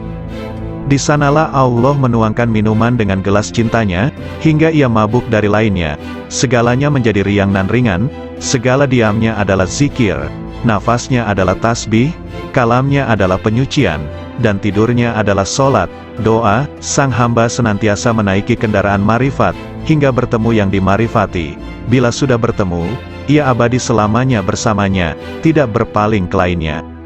Kolbu itu ibarat istana, dan marifat adalah rajanya, akal adalah menterinya yang punya departemen dan instrumen, lisan sebagai penerjemah, sedangkan rahasia batinnya dari Hazanah Ar-Rahman, masing-masing konsisten dengan posisinya, sedangkan arah seluruhnya adalah istiqomahnya sir bersama Allah Subhanahu wa Ta'ala. Bila sir istiqomah, maka marifat menjadi istiqomah, lalu akal menjadi lurus. Bila akal konsisten, kolbu akan konsisten. Bila kolbu konsisten, jiwa akan konsisten. Bila nafsu konsisten, dalam pengendalian, perilaku batin akan konsisten. Sir dicahayai oleh sifat jamal dan jalalnya. Akal dicahayai oleh cahaya kesadaran dan renungan pelajaran. Kolbu dicahayai oleh cahaya rasa takut dan cinta disertai kontemplasi fikiran. Nafsu dicahayai dengan cahaya olah jiwa dan pengekangan. Sir adalah lautan dari samudera anugerah pemberiannya, dan gelombangnya tak terhingga, tiada henti pula. Jika sir konsisten bersama Allah Subhanahu wa Ta'ala, maka senantiasa akan abadi dalam musyahadah, dan sirna dari penglihatan pada istiqomahnya. Perlu diketahui bahwa jalan istiqomah, konsistensi itu laksana tenda agung dari jalan akhirat, dan berjalan di tepinya lebih sulit dibanding jalan di tepian akhirat. Alam rahasia bisa menjadi tipu daya, karena Allah Subhanahu wa Ta'ala tidak suka pada hati hamba yang masih ada cinta pada yang lain selain Dia. Mereka tidak ingin sesuatu dari Allah kecuali Allah. Dalam sebagian kitabnya Allah Ta'ala berfirman, "Bila yang kesibukan jiwa hambaku lebih kepadaku dibanding yang lain, maka kujadikan nikmat dan hasrat ada dalam mencintaiku, dan aku singkapkan hijab antara diriku dengan dirinya." Ada seseorang sedang masuk dalam tempat Syekh Sari As-Sakati. Lantas lelaki itu bertanya, "Manakah yang bisa mendekatkan pada Allah Ta'ala, hingga sang hamba bisa mendekat kepadanya?" Maka As-Sari menangis, lalu berkata, "Orang seperti Anda ini masih bertanya seperti itu. Yang paling utama cara mendekatkan hamba kepada Allah Subhanahu wa Ta'ala, hendaknya Allah Subhanahu wa Ta'ala muncul di hatimu, dan Anda tidak mau sama sekali pada dunia dan akhirat, kecuali hanya padanya." Ibrahim bin Adham mengatakan, "Puncak dari hasrat dan citaku dalam hubunganku dengan Allah Ta'ala adalah, hendaknya Dia menjadikan diriku condong terus kepadanya, hingga aku tak memandang apapun selain Dia, dan aku tidak sibuk dengan siapapun selain sibuk dengannya. Aku tak peduli Dia jadikan diriku jadi debu, atau hilang sama sekali." Nabi Ibrahim pernah ditanya, "Dengan cara apa Anda dapatkan keakraban dengan Allah Ta'ala?" "Dengan memutuskan diriku hanya kepada Tuhanku, dan pilihanku kepadanya dibanding lainnya, serta aku tidak pernah makan kecuali bersama tamuku." Rabia Al-Basriyah mengatakan, "Oh Tuhanku, hasratku di dunia dan di akhirat nanti hanya mengingatmu, dan hasratku di akhirat dari akhirat hanya memandangmu, maka lakukanlah antara keduanya sekehendakmu." Abu Yazid Al-Bistami menegaskan, "Rahasia batinku naik menuju Allah Subhanahu wa Ta'ala, lalu terbang dengan sayap marifat dengan cahaya kecerdasan di cakrawala wahdaniyah, kemahatunggalannya. Tiba-tiba nafsu menghadapku dan berkata, 'Kemana kau pergi? Akulah nafsumu dan engkau harus bersamaku.' Namun rahasia batinku, sir, sama sekali tidak menoleh padanya. Kemudian makhluk-makhluk lain menghadap sirku, mereka bertanya, 'Kemana kau pergi? Kami adalah teman dan tempat curhatmu, engkau harus bersama kami, demi solidaritas padamu.' Sirku sama sekali tidak menoleh. Lantas surga dengan segenap isinya menghadap sirku. Mereka bertanya, 'Kemana engkau pergi? Engkau itu bagiku dan engkau harus di sini denganku.' Maka sirku sama sekali tidak berpaling. Lalu anugerah dan pemberian menghadapku, begitu juga karomah-karomah, hingga melewati kerajaannya, sampai pada kemah Fardaniyah, ketunggalannya, lantas melampaui universalitas dan keakuan, hingga sirku sampai di hadapan Allah Subhanahu wa Ta'ala. Dialah yang kucari." Allah Subhanahu wa Ta'ala berfirman kepada Nabi Musa, "Wahai Musa, sesungguhnya orang yang menjumpaiku pasti tidak akan kembali dariku, dan tidak akan kembali kecuali dari jalan lurusku." Abul Abbas Nin Atta mengatakan, "Manakala akhirat muncul dalam diri hamba, dunia menjadi sirna di sisinya, sehingga sang hamba hanya menetap di negeri keabadian. Namun manakala sang hamba berada dalam penyaksian Allah Ta'ala, segala hal selain Allah Ta'ala sirna, dan hamba abadi bersama Allah Subhanahu wa Ta'ala." Ada lelaki di hadapan Abu Yazid, berkata, "Ada informasi sampai kepadaku bahwa engkau punya Ismul Azam, sangat senang jika engkau mengajariku." Abu Yazid menjawab, "Nama Allah itu tidak terbatas, namun kosongkan hatimu hanya bagi kemahaesaannya, meninggalkan berpaling pada selain Allah Ta'ala. Jika Anda bisa demikian, raihlah isem, nama, manapun yang kau kehendaki, maka dengan isem itu Anda bisa pergi dari timur hingga barat, dalam sekejap dan Anda telah kembali." Zunnun Al-Misri mengatakan, "Ketika aku naik haji, tiba-tiba ada anak muda mengatakan, 'Oh Tuhanku, aku telah mengumpulkan tebusanmu, dan engkau maha tahu, lalu apa yang engkau berlakukan pada mereka?' Lalu ku dengar suara, 'Tebusanku banyak, dan yang mencariku sedikit.'" Sebagian sufi ditanya, "Seberapakah antara Allah Subhanahu wa Ta'ala dan hambanya?"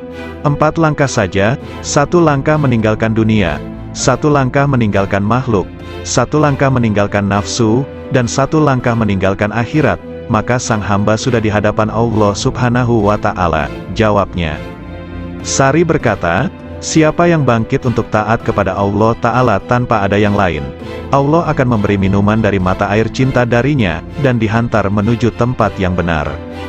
Sayyidina Ali karramallahu wajhah mengatakan, orang arif manakala keluar dari dunia tak ada pemandu maupun penyaksi di hari kiamat, tidak ada malaikat Ridwan di surga, juga tidak ada malaikat Malik di neraka. Beliau ditanya, lalu di mana sang arif dijumpai? Di hadapan Allah yang Maha Diraja, di tempat yang benar. Ketika mereka bangkit dari kuburnya, mereka tidak bertanya-tanya, mana keluarga dan anakku, mana Jibril dan Mikail, mana surga dan pahala, namun justru berkata, manakah kekasihku dan kemesraan hatiku? Kolbu kaum arifin punya mata yang memandang apa yang tak biasa dipandang manusia.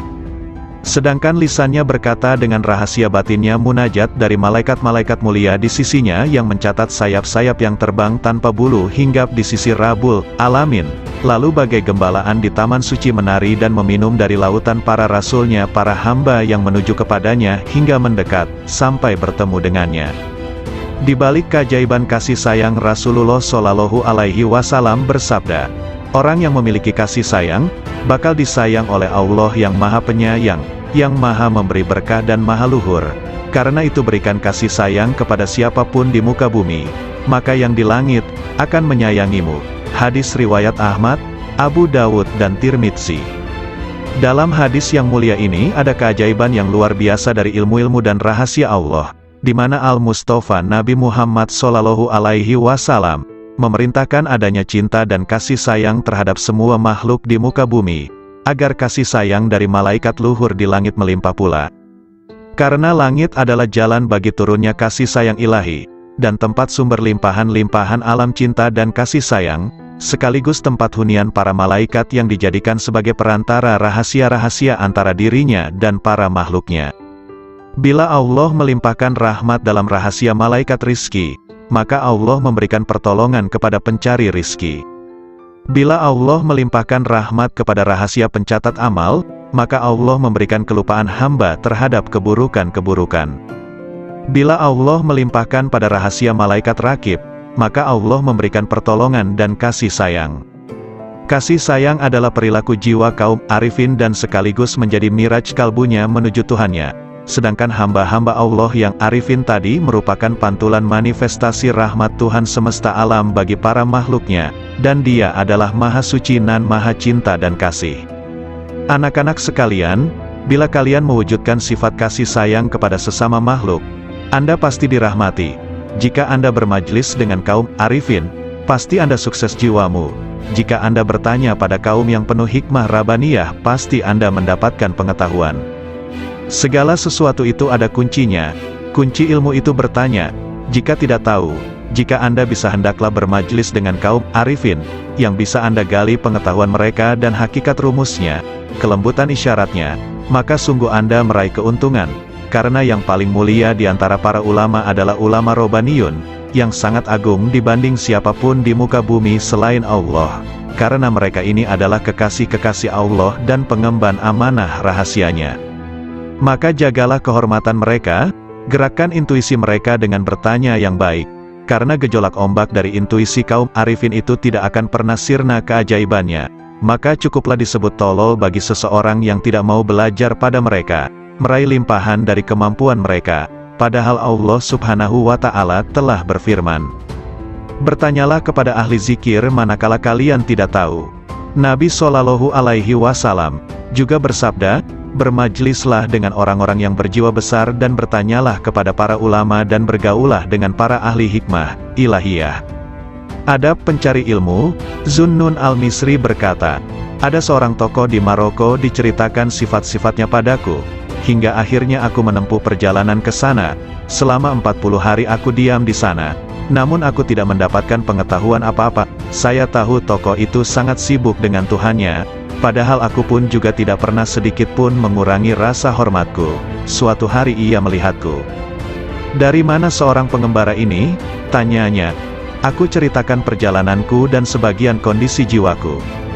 Apa yang membuat Anda kemari? Saya ingin menggali ilmu Anda, kataku. Takwalah kepada Allah dan pasrahlah kepadanya, karena Dia adalah yang maha memelihara dan maha terpuji, katanya kemudian diam begitu lama. Mohon ditambah lagi bagiku, semoga Allah merahmatimu. Saya ini orang yang sangat asing, dan datang dari negeri yang jauh. Aku ingin bertanya banyak hal yang bergolak di batinku.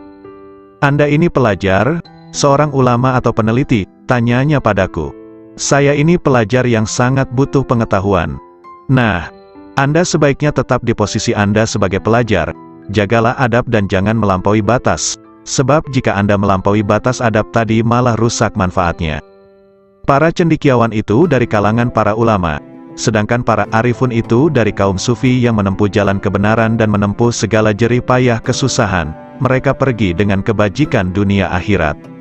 Semoga Allah memberikan rahmat padamu. Kapankah seorang hamba sampai pada tahap yang Anda ungkapkan sifatnya itu? Tanyaku lagi. Jika ia telah keluarkan hatinya dari sebab akibat duniawi. Kapan seorang hamba bisa demikian? Jika ia telah keluar dari merasa bisa berdaya dan berupaya. Apakah pangkal akhir seorang arif itu?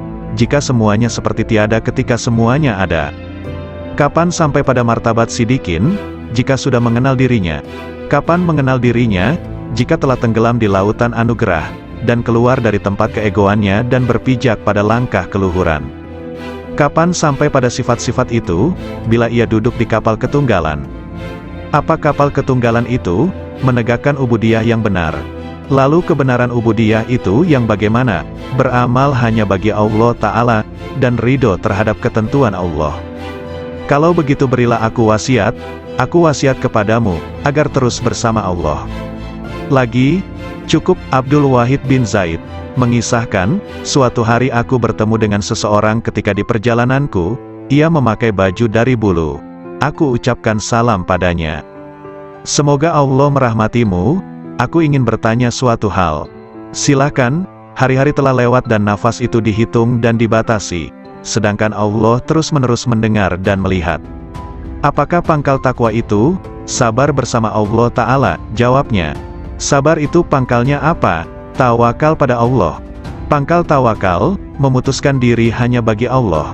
Pangkal memutuskan diri hanya bagi Allah, menyendiri bersama Allah.